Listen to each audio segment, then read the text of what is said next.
força, afeto, namorada, É inspiração. Legado. é influência,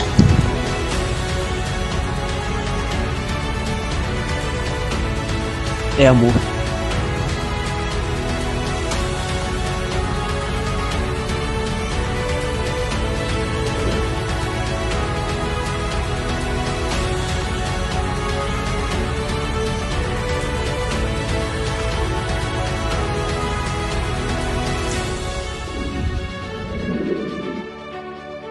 é família, Família. É família. é família.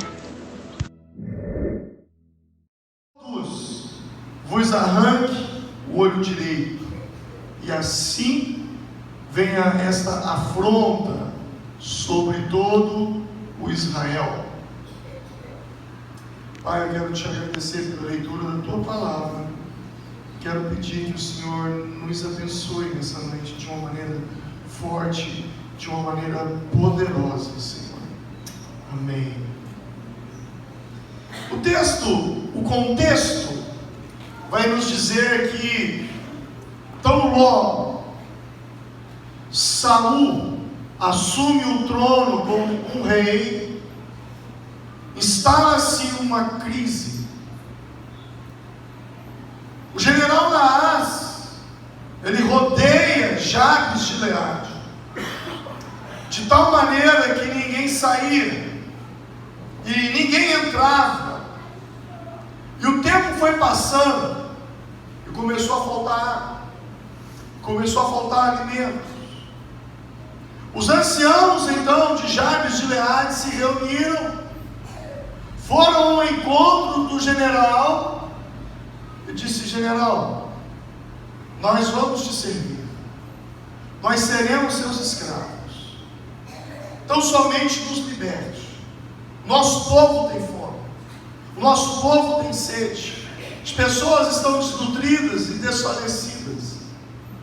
Porém o general Naás disse assim: tudo bem, eu liberto vocês, faço aliança com vocês, sob uma condição: que se arranque o olho direito de cada homem.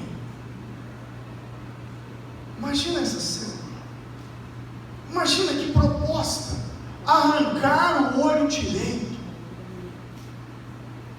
Sabe, nós vivemos numa época de grandes avanços tecnológicos no campo da ciência, mas com todas as invenções, com toda a evolução no mundo da ciência, ainda hoje, fazer uma cirurgia nos olhos não é uma coisa tão simples assim. Tirar um olho. Agora imagina como isso se daria naquela época. Eu imagino que eles colocariam um punhal no fogo, e quando a lâmina estivesse bem avermelhada, então eles cortariam aqui assim em volta e arrancariam. É um ato cruel isso, mas não é apenas um ato de crueldade. Existe uma mensagem por detrás disso aqui. Arrancar o olho direito. Flávio José, um historiador, ele diz que quando os homens saíam para a batalha, o olho direito tinha um papel extremamente fundamental. Porque quando eles saíam para a guerra, eles levavam os seus escudos, e eles se posicionavam atrás do escudo, e miravam o adversário com suas lanças, e arremessavam as suas lanças. O olho direito era o olho da mira.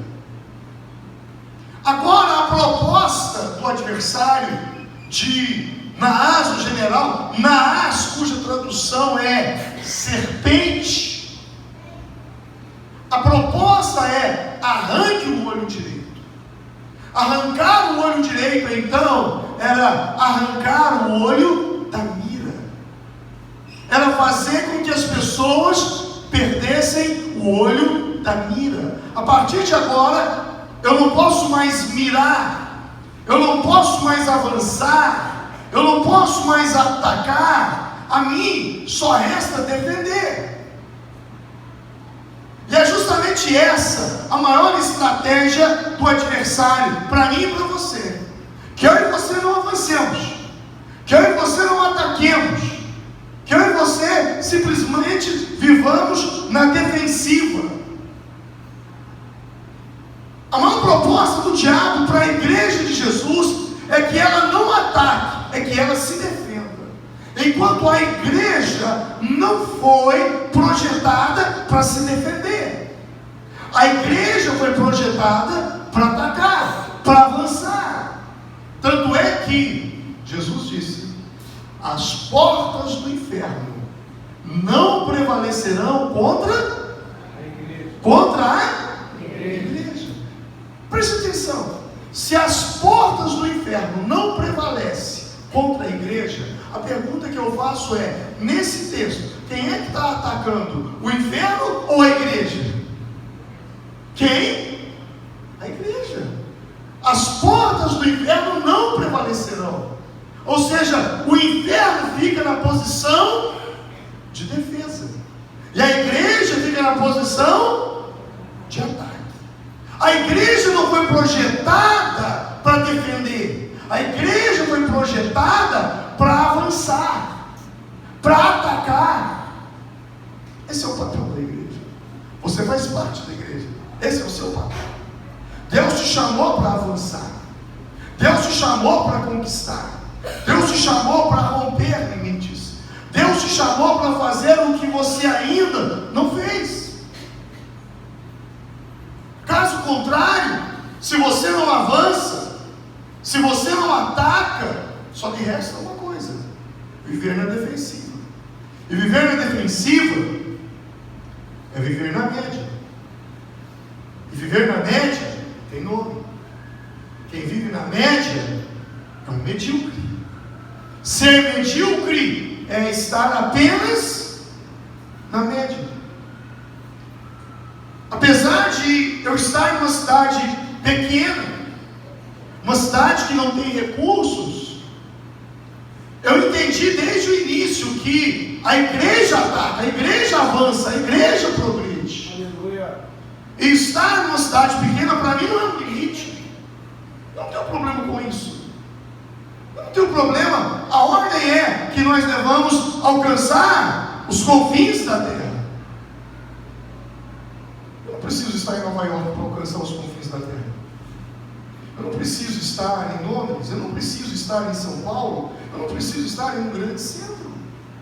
Porque o que eu preciso, na verdade, é de visão. Aleluia. Amém? Amém. Visão. E a proposta de arrancar o olho direito é arrancar o olho da visão, é arrancar o olho da mira. E quando você aceita a proposta de viver uma vida medíocre, viver uma vida na média, você simplesmente se recusa a ser o que Deus te criou para ser. Deus nos chamou, nos projetou para fazer coisas grandes, para fazer coisas relevantes. Deus nos chamou para fazer coisas poderosas, quebrar paradigmas, ser cabeça, estar por cima, liderar essa sociedade. Eu estava pregando numa conferência e no intervalo veio um moço e se assentou comigo, ele e sua esposa, casal ainda jovem, e nós começamos a conversar. E eles falavam comigo: pastor, eu sou médico, eu sou cirurgião, sou neurologista. Uau! E ele começou a me contar a experiência dele. E ele me disse então que eles frequentavam, eles se converteram em uma igreja no subúrbio de Brasília. O bairro era extremamente pobre. O seu pai para manter a família, o seu pai, naquela época, isso há muitos anos atrás, ele tinha uma carrocinha em que ele pegava lixo na rua. Mas as coisas começaram a mudar quando um pastor assumiu aquela igreja deles. E quando o pastor assumiu a igreja, ele contava para mim que o pastor chegou de caminhonete. E aí as pessoas começaram a falar: mas esse pastor de caminhonete, aqui, quem tem alguma coisa é um carrinho velho, todo mundo anda a pé. E um diácono da igreja veio até ele e disse: pastor, eu acho que o senhor não vai dar certo aqui. Ele disse: mas por quê? Porque aqui, pastor, todo mundo anda a pé e só o senhor tem caminhonete. E ele disse: então, o que você quer que eu faça? Eu quero que o senhor comece a andar a pé igual os irmãos. Ele disse: eu não vim aqui para andar a pé igual os irmãos, eu vim para que os irmãos andem de caminhonete igual a mim. Aleluia! E aí foram fazer uma reforma na igreja. Ele comprou granito. Ele falou: vou fazer o melhor banheiro. Isso já há alguns anos atrás. E ele então comprou granito e começou a fazer um banheiro de granito. E foi a maior confusão na igreja, aquele maior blá blá blá. E esse jovem médico simples, filho desse homem simples, cresceu vendo aquilo. Então ele falava: pastor, minha maior alegria era ir no culto, porque eu ia no banheiro. E a casa não tinha banheiro, a igreja tinha banheiro. Eu comecei a crescer com aquela mentalidade que o pastor começou a colocar sobre nós. Eu comecei a dizer: espera aí, não é pelo fato do meu pai ser um homem simples, não é o fato da minha casa não ter um banheiro, que eu vou me submeter. Pelo contrário, eu vou me tornar uma pessoa que vai fazer a diferença.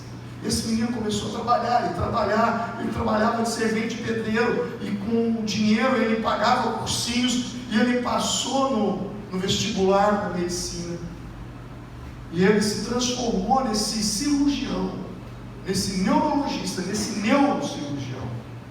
E agora ele me contava, ele falou: pastor, a minha história foi mudada na igreja. Aleluia. Por causa de um pastor que tinha uma coisa chamada visão. Aleluia. Ouça o que eu vou te dizer: quem não tem visão não tem futuro. Quem não tem futuro sempre volta ao passado para sobreviver. Repete comigo: quem não tem visão, não tem futuro. E quem não tem futuro, sempre volta ao passado para sobreviver. Você entendeu o que você disse? Quem não tem visão não tem o quê? Futuro. E quem não tem futuro faz o quê? Passado, a sobreviver. Quando Jesus encontrou-se com Pedro, Pedro não tinha uma visão. Pedro era um homem que vivia para resolver a crise do dia. Vamos pescar de manhã para comer de tarde. Jesus, ao se encontrar com ele, diz: Pedro, a partir de hoje não será mais pescador de peixes, mas será pescador de homens, de almas. Pedro abandona as redes, recebe uma visão, passa a seguir a Jesus. Ele segue Jesus. Mas um dia ele perdeu a visão. Ele negou a Jesus. Jesus foi preso, condenado, crucificado. Jesus morreu, Pedro fugiu. Jesus ressuscita. Um tempo depois, Jesus aparece aos apóstolos. Jesus aparece aos discípulos. E Pedro estava ali. Quando Jesus apareceu aos discípulos, o que Pedro estava fazendo? Você se lembra? O que Pedro estava fazendo? O que Pedro estava fazendo? Pescando. Por que ele estava pescando? Quem não tem visão, não tem futuro. Quem não tem futuro, você não pode perder a visão. Aleluia. Você entende isso? Você não pode perder a visão. Visão é tão fundamental. Visão é tão importante quanto unção. Ouça isso. Visão é tão importante quanto a unção. A unção é poderosa.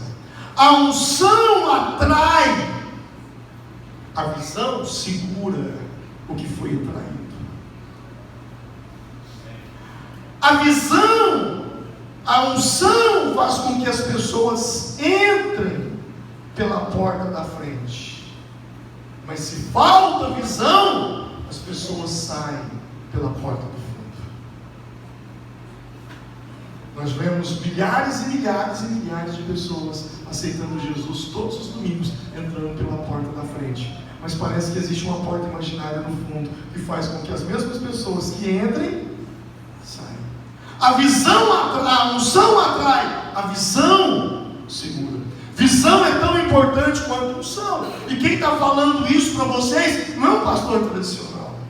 Eu amo a unção de Deus. Eu tenho experiências incríveis com o poder e a unção de Deus. Eu busco a unção de Deus. Há alguns dias atrás mesmo, eu reuni toda a minha equipe e falei: vamos ficar 24 horas de jejum, vamos buscar a unção.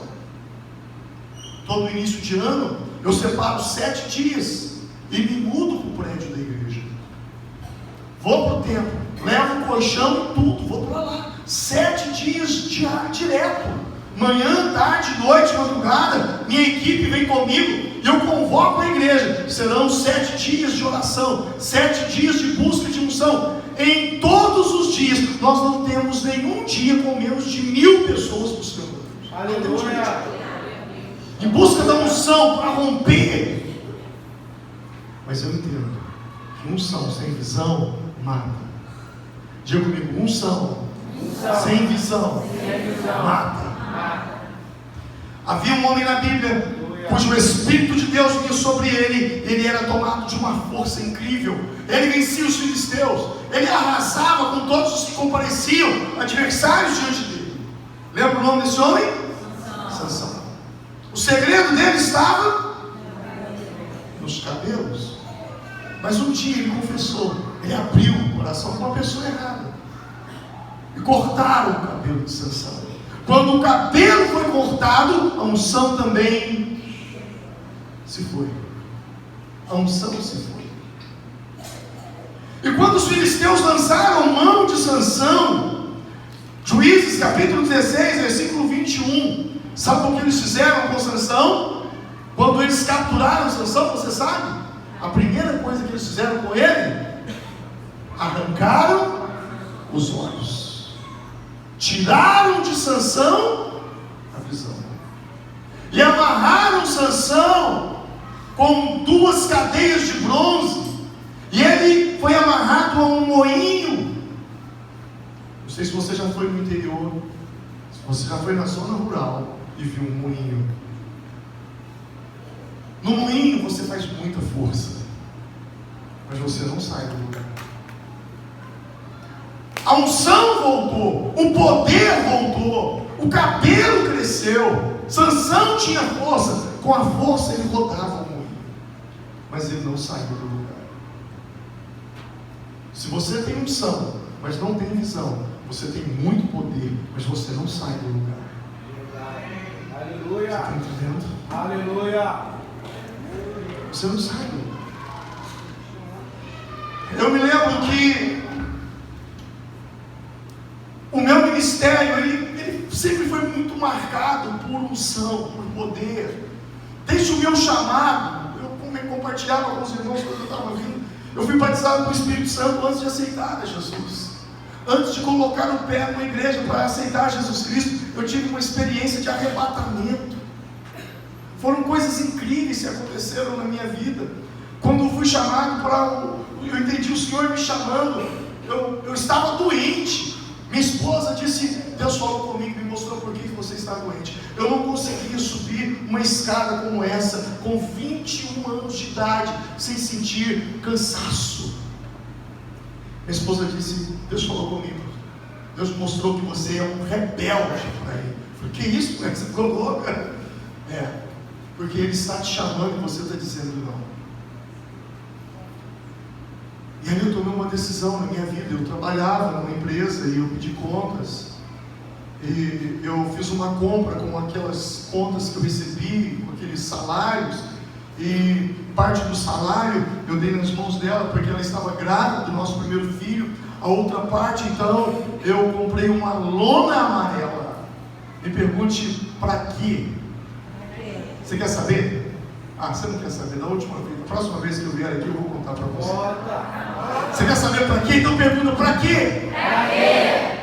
Eu comprei uma lona amarela para fazer uma barraca. E subi a um monte. E disse, eu só desço de lá o dia que Deus falar comigo.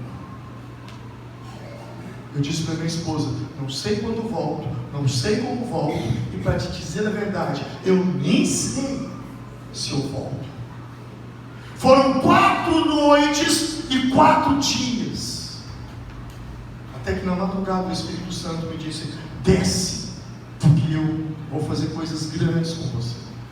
Aleluia. Eu estou te contando isso para te falar que eu sou um cara que eu amo a unção.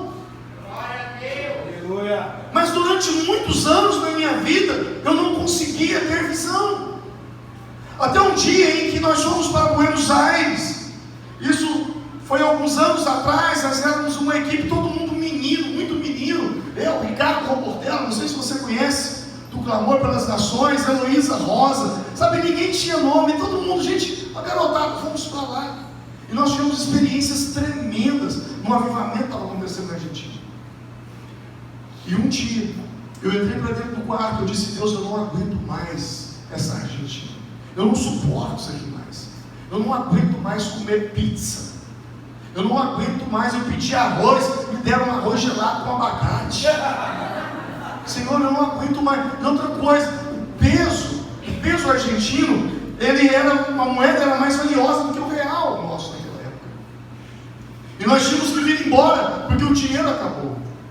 Eu entrei para o quarto e disse, Deus, eu saí do Brasil, vim para cá, porque eu não estava aguentando o que estava acontecendo comigo lá. E agora eu não estou aguentando isso aqui. O que o Senhor quer de mim? O Espírito Santo veio para mim. Eu disse, filho, eu quero te matar. Eu disse imediatamente, Senhor, o meu velho homem já morreu. Ele disse, mas eu quero matar o velho pastor que está dentro de você. Senhor, quando eu prego, as pessoas são alimentadas. O Senhor disse, eu sei, filho. Mas o pão que você dá para o meu povo é velho. Senhor, quando eu prego a unção, o Senhor disse, eu sei, mas o óleo é velho. As pessoas têm vida, mas o vinho não é o vinho que você precisa. Eu tenho um vinho melhor para você. Naquele dia, Deus começou a abrir a minha visão. Nessa época eu era pastor de uma igreja de 180 e poucas pessoas. Eu fui impactado porque Deus trabalhou a minha visão ali. Dali eu recebi visão e retornei ao Brasil. Daquela época as coisas começaram a mudar e tomaram caminhos incríveis na minha vida. De 200 nós fomos para milhares de pessoas. A igreja não comportava mais o número de pessoas como princípio dos cultos. Nós tivemos que fazer 3 cultos por dia. Havia fila na porta da igreja para entrar. Eu pedi, pelo amor de Deus, vocês que vieram de manhã, não voltem. Por favor. Às 6 horas tinha um culto e dava um maior congestionamento. O povo passava e falava, mas que fila é aquela? É os crentes que iam para a igreja. Foi algo incrível aquilo que nós experimentamos. E Deus começou a me dar então visão. Visão. Unção sem visão mata. Sansão estava cego. Seus olhos foram arrancados.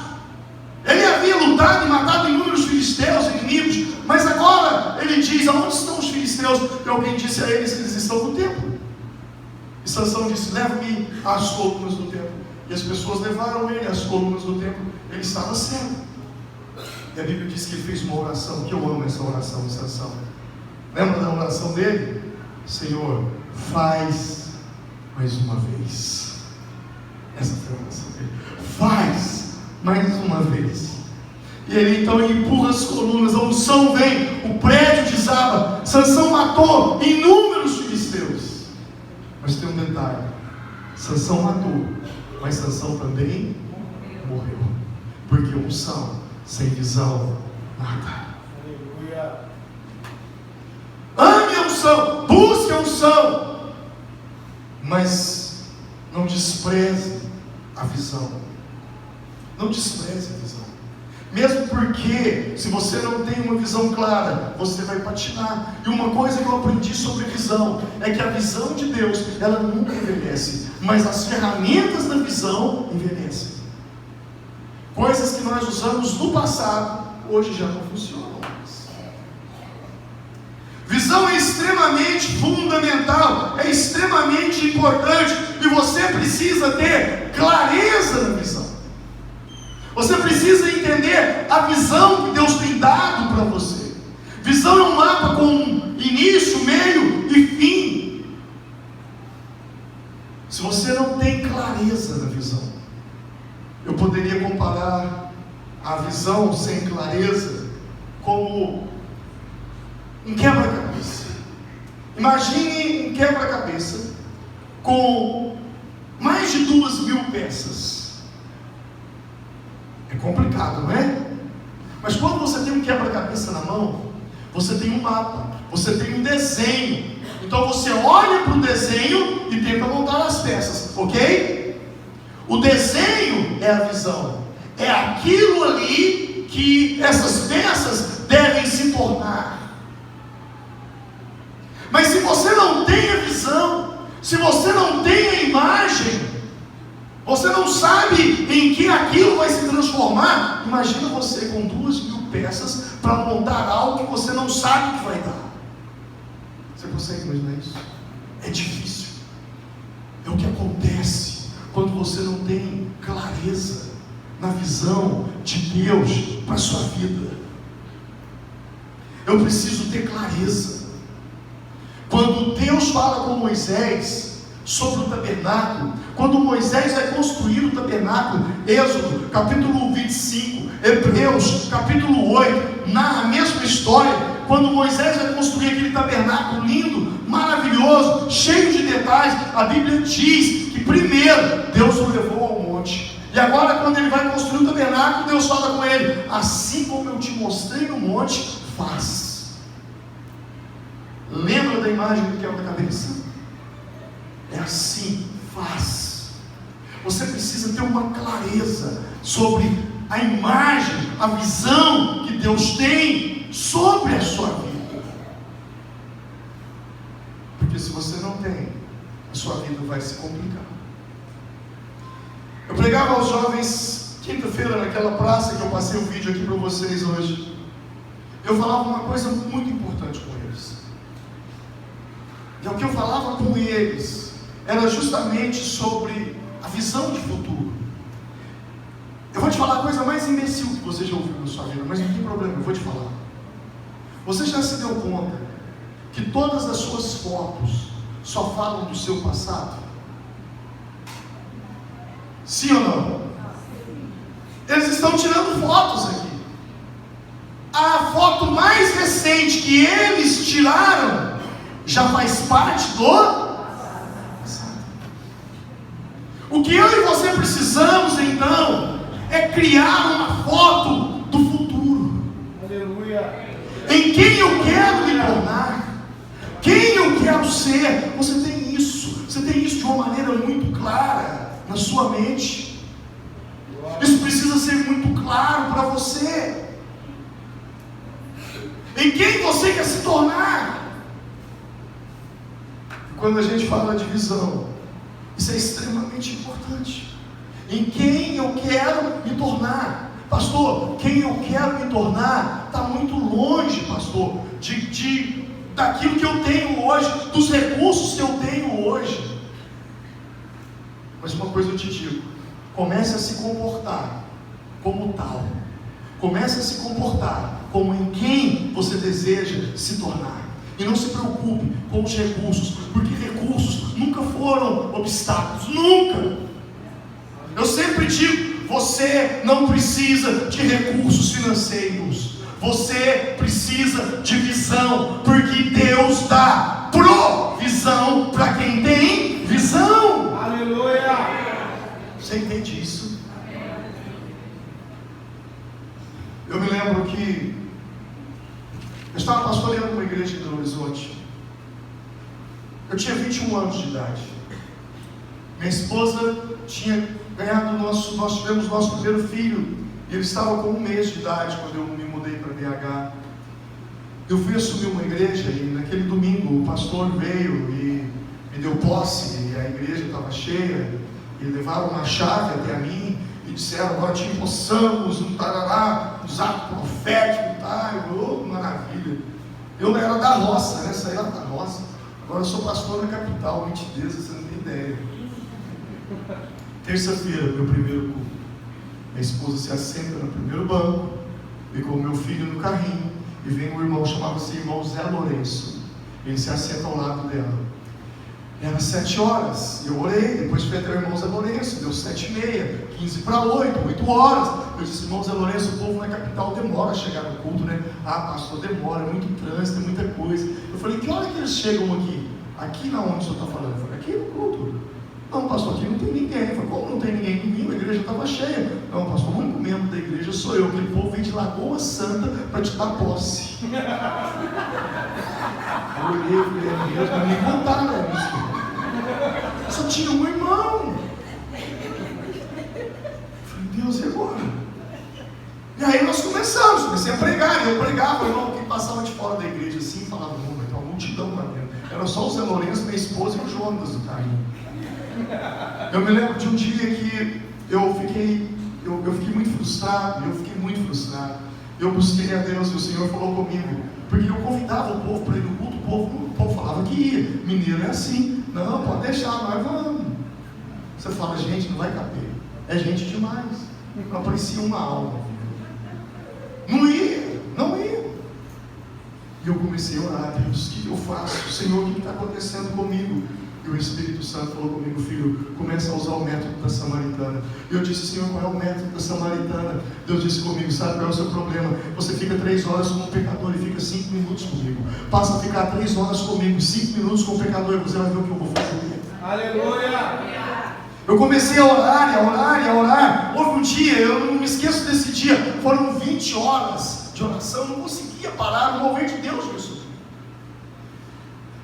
Quando eu saí, era por volta de 11h30 da noite, tinha um irmão, tinha uma família de fora do prédio da igreja, esperando o ônibus. Era um homem, uma mulher, e ela tinha 3 menininhos pequenininhos, e um no colo. Eu saí: boa noite, o senhor é aqui da igreja? Eu falei: seu pastor, o pai do Senhor, eu falei: paz. Ô pastor, o senhor não podia orar pelo meu filho? Nós estamos indo para o hospital, estamos esperando o ônibus, e eu gostaria que o senhor pudesse orar por ele. Eu falei: não, claro, vem cá. Entramos para dentro do prédio da igreja, eu orei com o menino, começamos a conversar. Quando nós deu por conta, a esposa disse: a febre passou. O irmão disse: pastor, eu posso passar a noite aqui em oração com o senhor? Eu ia passar a noite no hospital, eu já estava de saída. Eu falei: ah, tudo bem, então vamos voltar. E passamos a noite em oração. Aquele moço recebeu o batismo com o Espírito Santo naquela noite. Ele era de uma igreja tradicional.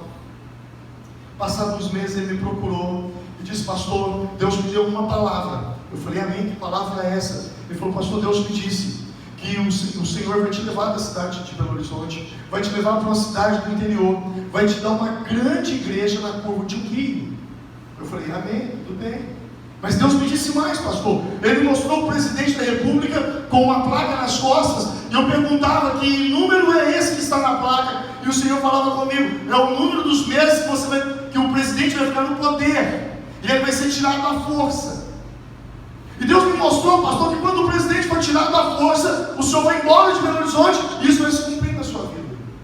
Naquela época era o Collor, e o Collor era o caçador de Marajá. Os quarentões, eles sabem do que eu estou falando. 50ões. Eu chamei minha esposa e disse: meu bem, eu preciso conversar com aquele irmão. Ele era muito tradicional, ele era muito pentecostal, ele tem que ir. Ele falou que o presidente vai ser tirado da força. Isso não existe. Tem que tomar cuidado, porque senão ele dá uma profecia dessa para alguém aí, vai complicar, vai falar que a culpa é minha. O fato foi que passaram alguns meses, começou uma confusão de bicefalias, e daí a pouco, impeachment no Collor. Eu virei para minha esposa e disse: arrume as malas. Não sei para onde vamos, arrume as malas. A igreja a qual eu sou pastor hoje, ela tinha 18 anos e 18 membros. E ela me convidou para assumir a igreja. Eu fui pregar, fazer uma série de mensagens no final de semana, e eles me convidaram para assumir a igreja como pastor. E lá do alto, a igreja ficava no alto. Eu olhei lá para baixo, eu vi o rio e vi a curva do rio. Falei, é a profecia do irmão. É de Deus, tem que assumir essa igreja um dia. Eu volto para Belo Horizonte, eles me convidam para assumir a igreja como pastor. Por causa daquilo eu assumi a igreja como pastor. Só que o que eu não sabia é que 10 anos depois daquilo, literalmente, Deus nos daria uma igreja com 2.000 lugares na curva de um rio. A nossa igreja, ela não tem, você saiu do prédio da igreja, tem a rua e o rio. Se você andar 30 metros, você cai dentro do rio. O pastor foi lá e viu. E quando nós começamos, compramos esse terreno, eu me lembro que eu chamei o tesoureiro da igreja e disse, irmão, nós vamos comprar um terreno, Deus me deu uma visão. Chamei o tesoureiro na frente. Falei, quanto que nós temos? Ele disse, nós ajuntamos em um ano 3.000 reais. Você sabe aquela notícia que te joga um balde d'água? Falei, um ano 3.000 reais. Não devia ter chamado ele aqui à frente. Ele volta. Eu procuro um imóvel para comprar. Eu encontro esse terreno no centro da cidade, um lugar escondido aos olhos de todos, em frente ao terminal rodoviário. Procuro o proprietário. Isso foi antes daquele boom no mercado imobiliário. Quanto custa esse terreno? Eu te vendo ele por 60 mil. Hoje vale mais de 1 milhão. Tudo bem, só divide em 23. Você ficou louco e tal. Tudo bem, tá bom. Voltei para a igreja, montei um projeto chamado Projeto Extras. Nós tínhamos 27 células. Reuni as 27 células. Um ano nós tínhamos 3.000. Com esse projeto, em 4 meses, nós tínhamos 45 mil na conta. Aleluia! Fui até o proprietário e falei, só divide agora, eu tenho 45 mil de entrada. Ele falou, tudo bem, então eu vou fazer por 65, 10 de 2. Eu falei, fechado. Compramos o imóvel, o tesoureiro chega, pastor, depois que a gente pagar, a gente constrói. Eu falei, a construção começa semana que vem. Não, mas não tem dinheiro. Eu falei, eu sei. Mas também não tinha só 3.000, comprou um terreno em um ano. Iniciamos a construção. Estávamos construindo. Veio um moço da igreja, que estava abrindo uma imobiliária. E ele me procura. Pastor, tem um sítio aqui para vender, mas o lugar é incrível. E a igreja precisa de um lugar assim para fazer os encontros com Deus. Eu falei, quanto que é esse sítio? 150 mil. Eu falei, nossa, ficou. Está custando a pagar isso aqui, 65 mil. Vou comprar um sítio de 150, onde eu vou tirar esse dinheiro? Pastor, mas vamos lá ver o sítio. Não, eu não vou, não interessa esse sítio. Não, pastor, por favor, me ajude. Eu falei para o proprietário que eu tinha interessado. Se o senhor for lá, o senhor vai me ajudar. Não, mas eu vou te ajudar como? Eu não tenho dinheiro. Não, o senhor faz uma contraproposta que ele não aceita.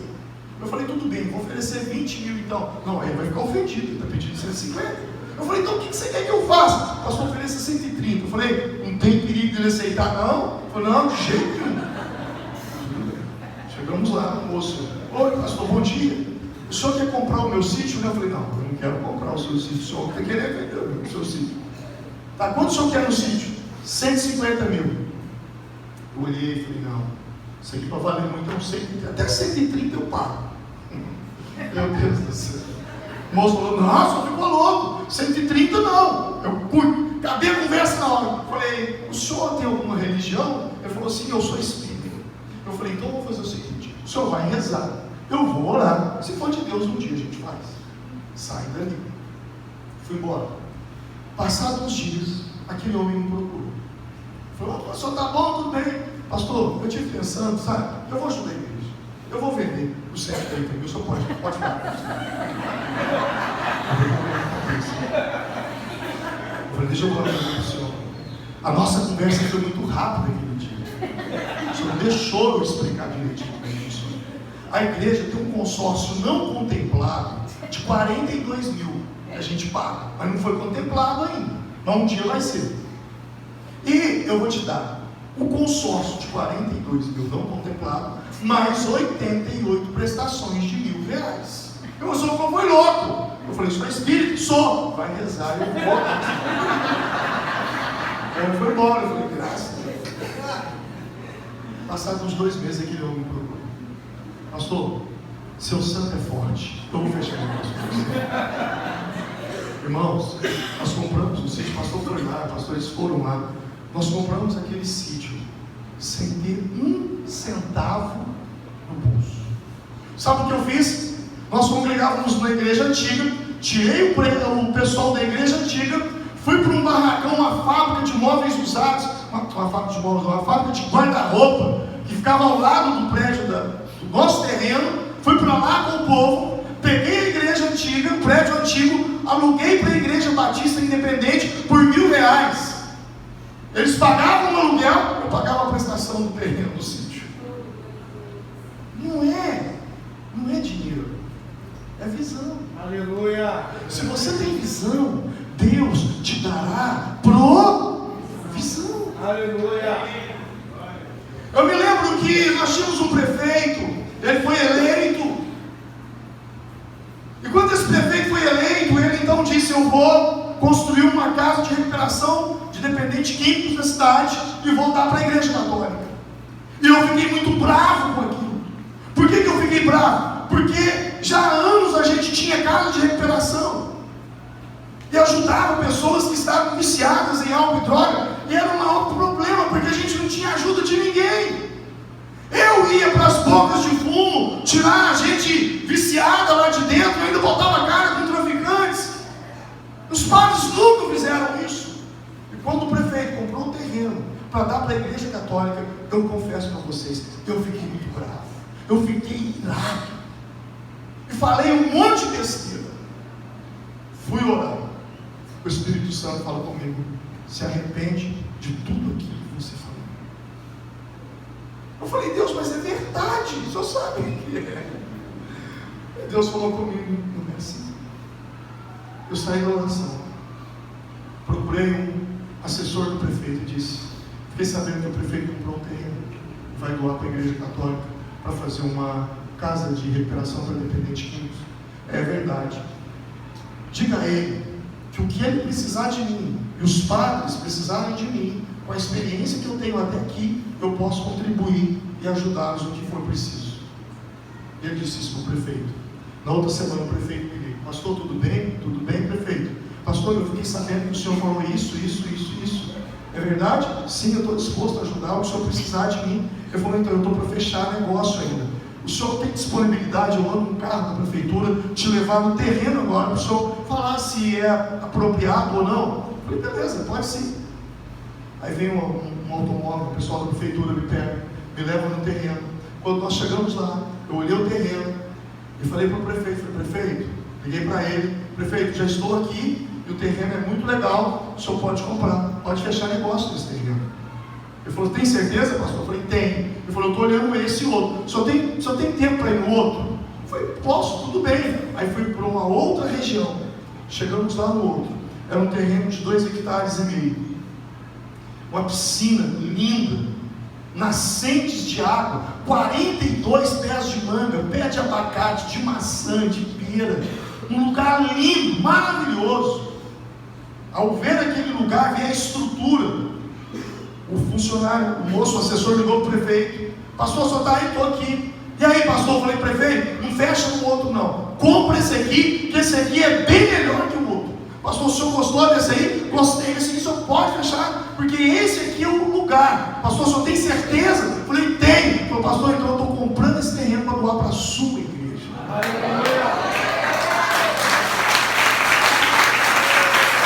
Se você tem visão, Deus te dará provisão. As coisas virão ao seu encontro. Deus fará coisas tremendas. Lembro de um dia em que eu marquei uma audiência com o juiz, agora já na fazendinha de dependente químico, a comunidade terapêutica funcionando. Eu tive uma ideia: vou marcar uma reunião com o juiz da vara criminal e vou pedir que todas aquelas penas, condenações que são transformadas em multa sejam enviadas para a fazendinha. Marquei uma audiência com o juiz. Era uma quinta-feira, 2h da tarde. Passei a manhã em oração. Cheguei em casa, troquei de roupa e disse para minha esposa: eu estou indo ao fórum, eu tenho uma audiência. No meio do caminho, o telefone toca, era a assessora do juiz. Pastor, se eu tenho uma reunião, uma audiência aqui às 2 horas com o juiz, falei, tenho. Não, pastor, o senhor não tem, o senhor tinha. Mas por que eu tinha? Porque ele adoeceu, teve um problema de saúde, não vai poder te atender. Eu disse, fazer o quê, né? Tudo bem. Quando que ele pode me atender? Ah, pastor, agora eu tenho que ver a agenda dele. E a agenda dele está bem cheia. Falei, tá certo, eu orei, então Deus sabe o que faz. Fui para o prédio da igreja, encontrei com um dos pastores, e ele disse, pastor, o senhor está sabendo que tem uma irmã na nossa igreja, ela ama muito o senhor, é uma senhora, ela já está para partir, ela está no hospital, na UTI, ela não está bem. Pastor, se o senhor fosse lá, o senhor ia dar tanta alegria para ela. Eu falei, claro que eu vou, vamos agora. Fui para o hospital, entrei na UTI, orei com a irmã, conversei um pouquinho com ela lá, saí. Quando eu saio no corredor do hospital, um funcionário do fórum, ô pastor, tudo bem? Tudo bem? O que o senhor está fazendo aqui, pastor? Eu vim visitar uma ovelha. E você, o que você está fazendo aqui? Nossa, pastor, o juiz passou muito mal. Ele está aqui nesse quarto. Eu falei, o quê? Ele está aí? Tá. Eu abri a porta, o juiz está deitado, um monte de aparelho ligado. Ô pastor, foi Deus que te enviou aqui, entra, por favor. Eu entrei, pastor, o senhor recebeu o meu recado? Eu recebi tudo, fica tranquilo. O dia que der a gente conversa. Não, pastor, por favor, assenta aqui na cama aqui comigo aqui agora. Nós vamos fazer audiência agora. Eu fiz uma audiência com um juiz, um guarda de um hospital. Porque agindo Deus, quem impedirá? Aleluia! Amém? Se você tem a visão clara de Deus para a sua vida, Deus vai fazer com que as coisas fluam, porque a visão é dele. Você é apenas parte disso. Abacuque capítulo 2, versículo 2, eu amo esse texto, porque diz, então me respondeu o Senhor e disse, escreve a visão sobre, bem legível, sobre tábuas, para que a possa ler o que correndo passar. Diga comigo, escreve a visão. E torna bem legível. Sobre tábuas. Para que a possa ler o que correndo passar. Sabe o que é isso? Outdoor. Deus está ensinando a Abacuque a fazer um outdoor. Um outdoor com a visão. A visão precisa ser escrita. A visão de Deus precisa ser escrita. Porque a visão de Deus é algo muito importante. É o que vai nortear a sua vida. A visão que Deus tem para a sua vida é importante, sim ou não? Sim ou não? Sim. A visão que Deus tem dado à sua igreja, para a sua vida, ela é importante, sim ou não? Sim. Observe uma coisa. Todas as coisas importantes da sua vida foram escritas. O dia do seu nascimento foi um dia importante, sim ou não? Sim. Foi escrito? Qual é o nome disso? Certidão de nascimento. Se você é casado, o dia do seu casamento foi um dia importante, sim ou não? Sim. Foi escrito. Qual é o nome disso? Certidão de casamento. O dia que você comprou a sua casa, um lote, foi um dia importante para você? Foi escrito. Qual é o nome disso? Escritura. O dia da sua morte será um dia importante, sim ou não? Sim, claro que sim. Será o dia mais importante da sua vida. Sabe por quê? Porque você vai encontrar com o seu Senhor. O dia da sua morte será um dia importante, sim ou não? Sim. Será escrito? Sim. Qual é o nome disso? Certidão de óbito. Observe que todas as coisas importantes da sua vida foram escritas. A visão de Deus para a sua vida é importante, sim ou não? Sim. A visão que Deus tem dado à sua igreja para você é importante, sim ou não? Sim. Você já escreveu? Por que o silêncio? Se você não escreveu, então não é tão importante assim. Porque as coisas importantes da sua vida foram escritas. Aleluia! Você já ouviu muito se falar e se pregar, há poder nas palavras. Mas eu quero te ensinar uma coisa hoje. Há poder em escrever aquilo que Deus tem nos dado como visão. A visão precisa ter clareza. Aleluia! Eu finalizo te dizendo o seguinte: você não vai crescer mais, você não vai romper mais do que o tamanho da sua visão. A sua conquista é do tamanho da sua visão. O grande limitador de uma conquista é uma visão parcial ou uma visão atrofiada daquilo que Deus tem para a sua vida. Gênesis capítulo de número 13, eu encerro por aqui. Versículos 14 e 15. E disse o Senhor a Abrão, depois que Ló se apartou dele: levanta agora os teus olhos e olha, desde o lugar onde tu estás, para a banda do norte e do sul, do oriente e do ocidente, porque toda essa terra que vês, hei de dar a ti, e a tua semente para sempre. Repete comigo: porque toda essa terra que vês, eu hei de dar a ti. Fique de pé para falar isso. Repete comigo: porque toda esta terra que vês, eu hei de dar a ti. Mais uma vez: porque toda esta terra que vês, eu hei de dar a ti.